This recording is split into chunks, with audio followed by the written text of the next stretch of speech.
What's up, horror fans? It's Danny from the Lassercast. Somehow, some way, I can't sleep. It is almost 2 o'clock in the morning as I'm recording this. But I figured, hey, if I can't sleep, I might as well talk to you about Chucky episode 4, Just Let Go. This episode continues what has become probably my favorite show on TV. I think I said this in my last review of episode 3, but this show really just gives you everything you want. There is one moment of this episode that so perfectly describes fan service, the way that fan service is supposed to be given. They go into more details, like last episode where we learned about Chucky as a little boy and the first murder he committed. Now we see Chucky as a teenager living in this boys' home, and he's teaching the younger kids about Captain Hook, and he takes them to see a dead body, which he presumably made dead, and only one of the boys doesn't get scared off. And he kind of takes this boy under his wing. And later in the episode, the woman who runs the boys' home goes, "All right, everybody, you go to bed. Especially you, Eddie Caputo." And if you just turned on USA or SYFY and you just thought, "Hey, I've seen Child's Play a long time ago. I might not have seen all the movies in the franchise, but hey, I'll watch a Chucky series. This looks fun." Maybe that line means nothing to you. Maybe you don't remember the name Eddie Caputo. It doesn't do much for the story. It doesn't do much for the episode itself. It's a literal 2 seconds out of, 45 minutes in the episode. An hour-long episode minus commercials. It's a one-line thing. But if you get it, you become the Leonardo DiCaprio meme, the Leonardo DiCaprio gif. You're Eddie Caputo. She said the name. Eddie Caputo was Charles Lee Ray's accomplice at the beginning of the original Child's Play. He runs off, leaving Charles Lee Ray to get shot and killed before he transfers his soul into the Chucky doll, the good guy doll, and Eddie Caputo becomes one of the first victims of Doll Chucky after Doll Chucky convinces poor little Andy to go and skip school, take a train ride, and do what he needs to do. That one little line just made me so happy. It's just such perfect fan service. It doesn't detract. It doesn't beat you over the head. It's a one-line thing. If you get it, you love it. If you don't get it, it doesn't affect you and your enjoyment of this episode in the slightest. Thankfully, that wasn't the only cool thing about this episode. We get Chucky in one of the coolest, most disgusting ways we have ever seen him. And we have seen Chucky effed up before. We've seen Chucky melty. We've seen him burned. But we have never really quite seen him burned and droopy like this. I think it's really funny that USA and SYFY kind of did a cross-promotion between Halloween Kills and Chucky, where they actually appeared in the same commercial. And in both movies, the right side of their face, or is it the left side of their face? Yes, because I'm staring at the screen. So it's the left side of their face gets burned and, droopy. And, oh my, we get to see what happened as a result of the fire that started last week at Lexy's house during her party.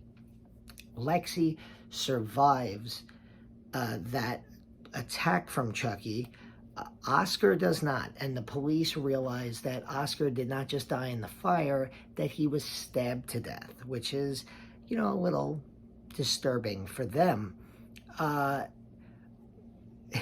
Lexy, if there was one thing I didn't love about this episode, is I feel that they went from Lexy is the queen evil bitch who needs to die to, oh, we're going to give this character redemption and she's going to turn into a hero.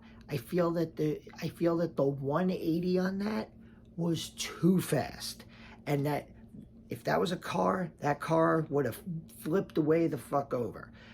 I thought Lexy needed another episode or two to really, kind of take her time on that turn from being that queen bitch character to almost like one of the good guys. She's at the end, it's her, Jake, and Devin are the only ones that know about Chucky, and I kind of feel like, wait, we're really in just one episode, we're going from Lexy being like a target of Jake's vengeful wrath to she's going to be working with the good guys, the protagonists. That I felt could have been dragged out a little bit more. They could have stretched that a little bit. I didn't mind it so much because the acting for the most part is good. I thought Zachary Arthur as Jake, I think what I like so much about him is that he reminds me so much a little bit of my son. My son is 17. He's got almost the exact same hairstyle as Zachary Arthur, and as somebody who works in high schools, I can tell you that so many young teenage kids have that exact hairstyle right now. It's frightening. And my son also, he doesn't like to smile too much. He's kind of a pouter, and that also kind of reminds me. So whenever I look at Zachary Arthur, I like his acting style, and it just reminds me of my son, who usually, walks around the house speaking in one-word sentences. Yeah, what's up, ma? Yeah, teenagers. But I like him. I like Björgvin Arnarsson, I believe is how you say his name, is the actor who plays Devin. And when you hear that name, Björgvin, you expect to see a guy who looks like Dolph Lundgren step out of like a helicopter. And it's this diminutive little kid. And it's great. And he's really good. And I think him and Zachary Arthur pull off the chemistry really well, because it's very obvious that they're going in a direction that there's this not so subtle romantic interest between them. And I think that they're playing that really well.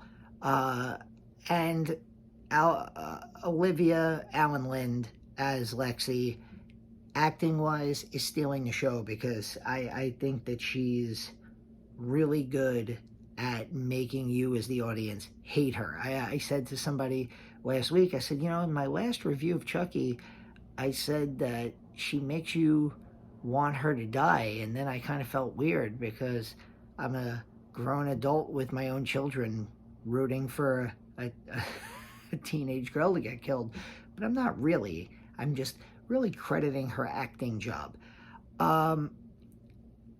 They go back, they somehow get into a house that was a murder scene and a open crime scene, and they basically just like walk right in an attempt to find Chucky. This is Lexy and Jake, and Lexy gets, she almost falls off the balcony, and as she's falling off, you see Chucky come up, and you start to see the reveal of what he looks like with the burned, droopy face, and Brad Dourif cackling away. Let her, And the name of the episode is Just Let Go. And he's trying to coax, and Jake is holding on to her, trying to pull her back up as she was about to fall off the banister. And Chucky's just going, just let go, Jake. That's all you gotta do. And it's really, that's a great scene. He inevitably tells Chucky, I'm sorry, I'm not a murderer like you. I can't do it. My favorite part of this episode, of all things, aside from the Eddie Caputo name drop, is Chucky's motivation for his kill. Chucky has gotten a kill, I believe, in every episode so far. Sometimes it's been a major character, like Jake's dad in the pilot, or sometimes it's just been kind of a random character, like the housekeeper in episode 2. The police officer who finds Chucky in the house brings him to the hospital, and when he takes Chucky into Lexy's sister's room, he starts eating a lot of the cookies and donuts that were brought for the little girl, and he gets crumbs on Chucky. And I think Chucky just is, it's a combination of being annoyed by the guy and feeling that he's disrespecting the little girl's cookies, because after all, Chucky and the little girl were talking to each other and like playing video games in the last episode. So I thought that was really, really funny that Chucky decides, I'm going to kill this guy in a brutal way because he's eating his donut and getting his crumbs on me, and now he's stealing cookies, stealing candy from a baby pretty much, and he needs to be taught a lesson. And yeah, that is a graphic scene. This show continues to push the rated R boundary real hard. I mean, there's no question about it. This is a rated R show on regular TV, and it's fantastic.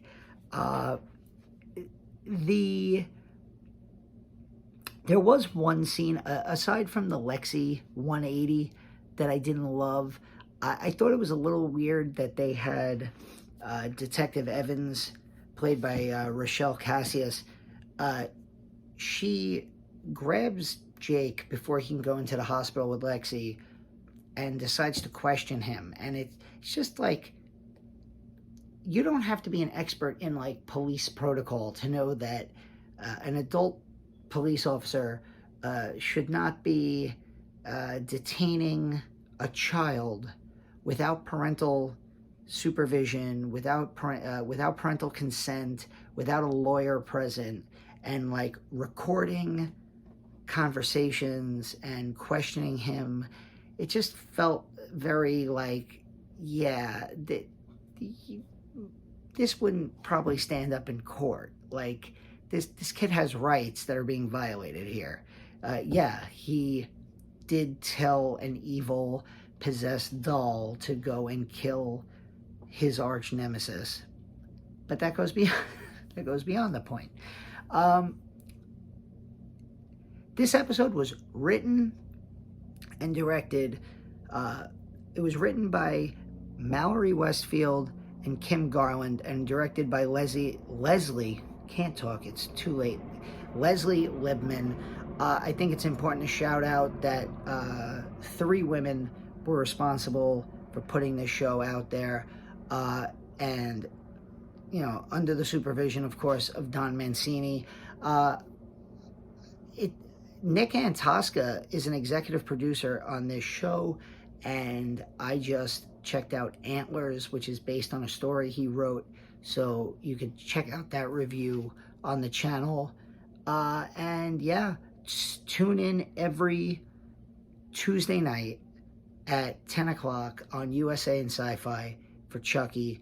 It is super fun. It's super violent. Everyone seems like they're having a blast, and it's only going to get better. The previews for next week, the previews for the rest of the season, all the regulars are coming back. They hinted at Nika. They show Fiona Dourif in the previews for next week. They hinted at Tiffany. We know that Christine Elise, Kyle, and Alex Vincent's Andy Barkley are coming. So if you like what you're seeing these first 4 episodes, they're only going to get better. And if you're not fully on board after these first 4 episodes, then just stick with it, because you know it's going to get better when those OG Child's Play cast members come in and they just add to the fun. So I am going to go to bed. I am exhausted. I will see you very soon on the Lassercast.